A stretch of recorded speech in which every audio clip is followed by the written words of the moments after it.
austerity is a failed policy. Austerity always fails. It has never worked. It will never work. It's a little bit trying to square the circle.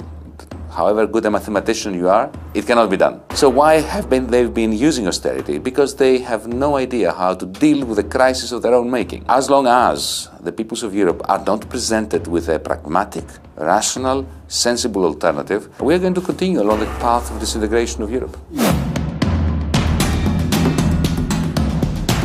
Inequality is an outcome of the financialization that began in the mid-1970s. With capitalism, power moved from the political sphere to the economic sphere, the industrial sphere. With financialization, power moved from industry to finance. With this evolution, inequality increased exponentially. The discontent that Europeans feel, which turns into forces of disintegration, is definitely the result of the economic crisis and the failure of the establishment to deal with the crisis of its own making. Social Democrats in the 1960s, 1970s, they saw themselves as the referees between the two sides, capital and labor. And they tried to introduce protections for workers and to make the bosses agree to give up some of their profits to fund hospitals and schools. And that was what social democracy was about. With financialization, social democrats in power went into an agreement with the bankers. We will let you do whatever you want. In return, you will fund the welfare state. Bankers effectively printed more than $700 trillion.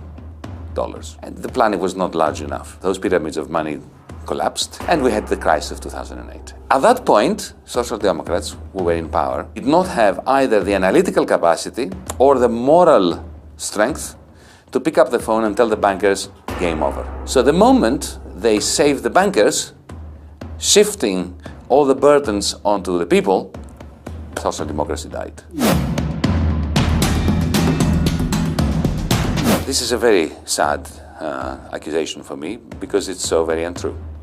For me, populism is to appeal to the worst instincts of the many and to their fears in order to become popular by promising all sorts of things to all sorts of different people, so as to go into power and stay in power and implement policies that are against the many. The establishment loves populists because they are the best chance of the establishment retaining power. Emmanuel Macron was elected because of Le Pen. So the establishment needs the nationalists, and the nationalists need the establishment.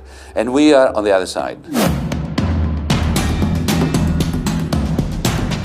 There are several popular movements in Italy that are very closely connected with the Democracy in Europe movement, DiEM25. We need to present Europeans a third alternative, a progressive internationalist movement across Europe, and we're working with a variety of movements, and here, since we are in Napoli, with Luigi De Magistris.